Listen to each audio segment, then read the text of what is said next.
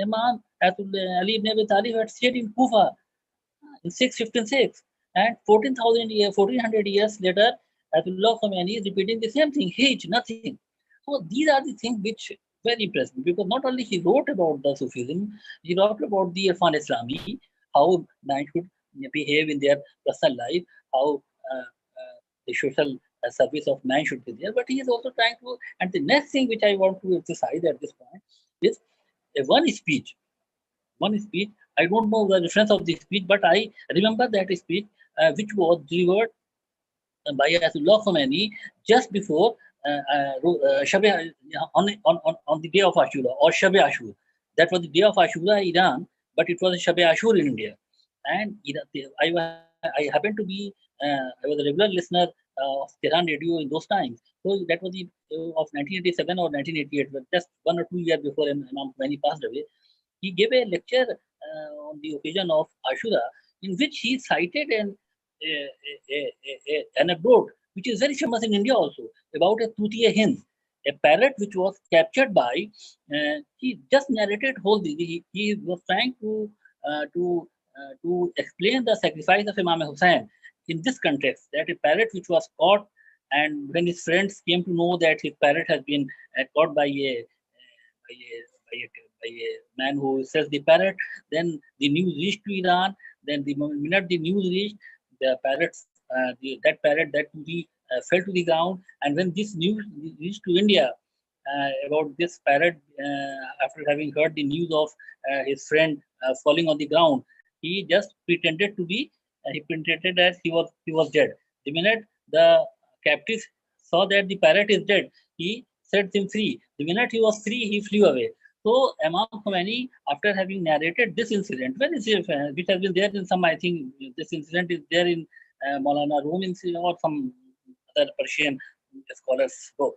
Then Ayatollah Khomeini said that mar jao taki nijat pa jao. Sometimes you have to be free. You have to die. So you don't have to fear death, and that is the reason why he took away the fear of the death from the Iranian nation. Otherwise, the Iranian nation could not have survived the onslaught of USA, England, and Israel, and all those things. So the first thing that Imam Khomeini emphasized in this lecture on the day of Ashura in 1986-87 was that you have to die in order to become free. So follow the example of that parrot. He pretended, when the minute he heard the news that his friend fell unconscious, he got the message that the friend is willing to give him the message that you pretend to be dead, so that the captive would set you free.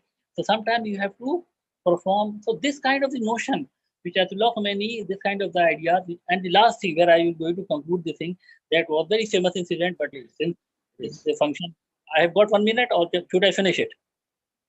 Just last thing about the famous meeting between Imam Khomeini and Ziaul Haq, when only a man who could have felt the niceties, who could have understood the niceties of Irfan, could have said like this. When Ziaul Haq went to meet him, and Ziaul Haq tried to pamper Imam Khomeini, like, Imam Khomeini, you are a great man, whatever. But then there are certain superpowers. You should not make them offend. Don't offend them. Ayatollah Khomeini, in a very tajahul arifana, asked him, which superpower you are talking about?